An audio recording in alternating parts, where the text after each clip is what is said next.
Good morning, student. Today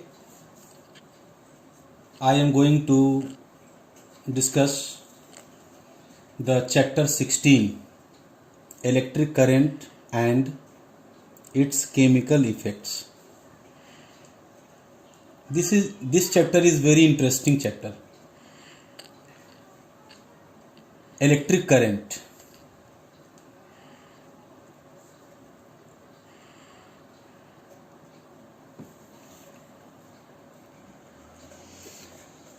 This is interesting chapter because when we discuss electric current, there are so many questions arises in our mind. What is charge? What is friction? How charge is formed? And so many questions arises in our mind. So let us start to understand electric current, what is electric current, what is charge, etc. If we bring a plastic comb near some very tiny piece of paper, it will not have any effect on them. If, however, the comb is first rubbed with dry hair and then brought near the tiny pieces of paper, we find that comb now attracts the pieces of paper towards itself. These observations are explained by saying that initially the comb is electrically neutral, so it has no effect on the tiny pieces of paper. When the comb is rubbed with dry hair, then it gets electric charge. This electrically charged comb exerts an electric force on the tiny pieces of paper and attracts them. Similarly, a glass rod rubbed with silk cloth and an ebonite rod rubbed with woolen cloth also acquire the ability to attract small pieces of paper and are said to have electric charge. The charging of an object by rubbing it with another object is called charging by friction. Already you have learnt in class 7th. Charging by friction, charging by rubbing. As I have discussed in English, you understand it. जब हम एक कंघी को कागज के छोटे छोटे टुकड़ों के पास लाते हैं, it will not have any effect on them. It means comb is electrically neutral. When we rub comb with dry hair, now comb attracts the tiny pieces of paper. What is the reason behind it? When the comb is rubbed with dry hair, then it gets electric charge. By friction, by rubbing, it gets electric charge. This electrically charged comb exerts an electric force on the tiny pieces of paper because tiny pieces already neutral. How charge is formed, we will discuss later. Similarly, a glass rod rubbed with silk cloth and ebonite rod rubbed with woolen cloth also acquire the ability to attract small pieces of paper, are said to have electric charge. How charge is formed. We will discuss later. First of all, we have to know how many types of electric charge. First of all, we have to know how many types of electric charge. As you know, electric charge, which is two types, and there are two types of electric charges.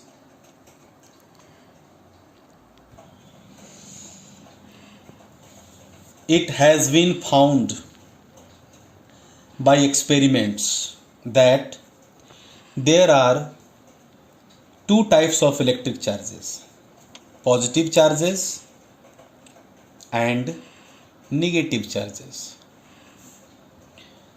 By convention, the charge acquired by a glass rod rubbed with silk cloth is called positive charge, and the charge acquired by the ebonite rod rubbed with woolen cloth is called negative charge. An important property of electric charge is that, what is important point?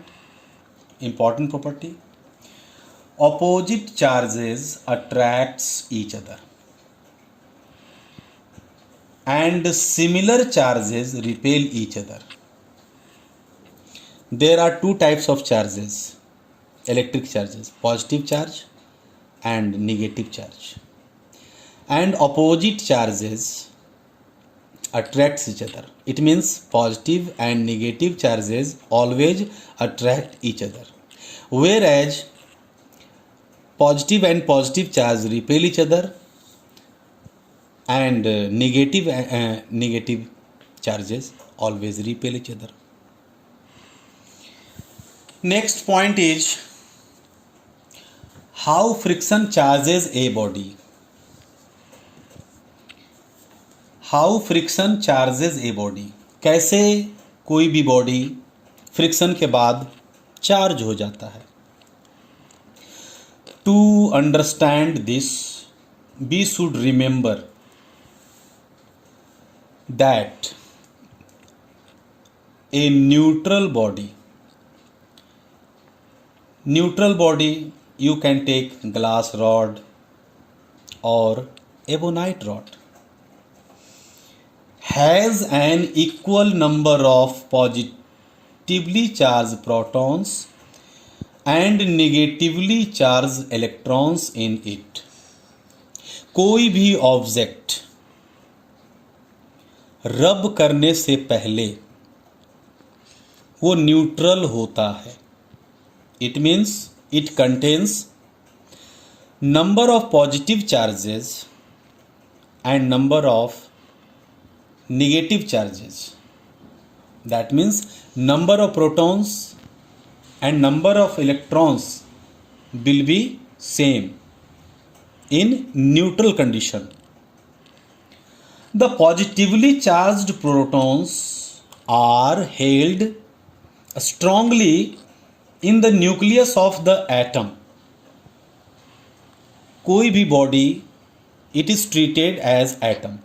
तो atom के nucleus में proton strongly held होता है.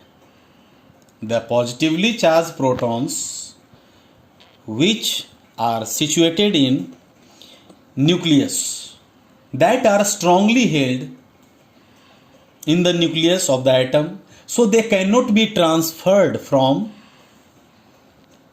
one substance to another. On the other hand, the negatively charged electrons are held loosely by the atoms, and some of them can be transferred from one substance to another by rubbing. Electron हमेशा nucleus के बाहर होता है. किसी भी atom के centre में nucleus होता है, न्यूक्लियस में प्रोटॉन होता है, प्रोटॉन के बाहर इलेक्ट्रॉन होता है, और इलेक्ट्रॉन फ्री स्टेट में होता है. Electrons can move one place to another place. one object to another object. Only electrons will be transferred from one object, one substance to another substance by rubbing. Out of glass and silk, for example, out of glass and silk, glass can lose electron more easily. Glass can lose electrons more readily. So when a glass rod is rubbed with silk, जब glass rod को silk के कपड़े पर रगड़ा जाता है, रब किया जाता है, some electrons are transferred from the glass rod to silk. By losing negatively charged electrons, the glass rod gets positively charged. By losing negatively charged electrons, the glass rod gets positively charged. How? As I have discussed earlier, number of proton and number of electron will be same in the neutral condition. जब electron बाहर निकल गया तो proton की संख्या बढ़ जाती है. Due to this, that object, that substance becomes positive charge. And by gaining electrons, the piece of silk gets an equal negative charge. Thus, when a glass rod is rubbed with a piece of silk, both glass rod as well as silk cloth gets charge. Electron जिस object से निकल करके चला जाता है वो object positive हो जाता है, और जिस पर चला जाता है वो ऑब्जेक्ट निगेटिव हो जाता है. नंबर ऑफ इलेक्ट्रॉन की संख्या बढ़ जाने से वो ऑब्जेक्ट निगेटिव हो जाता है. But glass rod gets positively charged, whereas silk cloth gets negatively charged. In the similar manner, out of ebonite rod and wool. In the case of ebonite rod and wool, wool can lose electrons more easily than ebonite. So when an ebonite rod is rubbed with wool, electrons are transferred from wool to ebonite rod. By gaining electrons, the ebonite rod gets negatively charged, and by losing electrons, the wool gets positively charged. From this discussion, we conclude that when a body is negatively charged, it has excess electron. And if a body is positively charged, it has less electrons. यही सबसे बड़ी बात है कि how friction charges a body. Charge, कोई भी body charge कैसे होता है यहीं से समझना था. Next topic is conductors and insulators. In some substances, the electric charges can flow easily, while in others they cannot. So all the substances can be divided into two electrical categories: conductors and insulators. जितने भी substance हैं सारे substance को दो electric categories में divide किया गया है: conductors and insulators. Conductors, those substances through which electric charges can flow are called conductors. But the flow of electric charges is called electricity. So we can also say that materials which allow electricity to pass through them easily are known as conductors of electricity. All the metals like aluminum, copper, silver, etc. are conductors. वह substance जिसमें से आसानी से current flow हो सके, that substance, that materials is known as conductors. Carbon in the form of graphite. Carbon in the form of graphite is also a conductor. And the aqueous solution, water solution of salts are also called conductors. The human body is fairly good conductors. We are also a good conductors. जब हम current को छू देते हैं, switch on करते हैं wait hand से, तो क्या होता है? झटका लगता है, इलेक्ट्रिक शॉक फील होता है. So our body is also a good conductor. And second, insulators. Those substances through which electric charges cannot flow are called insulators. In other words, we can say materials which do not allow electricity to pass through them easily are called poor conductors or insulators of electricity. For example, plastic, wood, bakelite, dry wool, paper, cotton, mica, etc. There are so many examples which is insulators.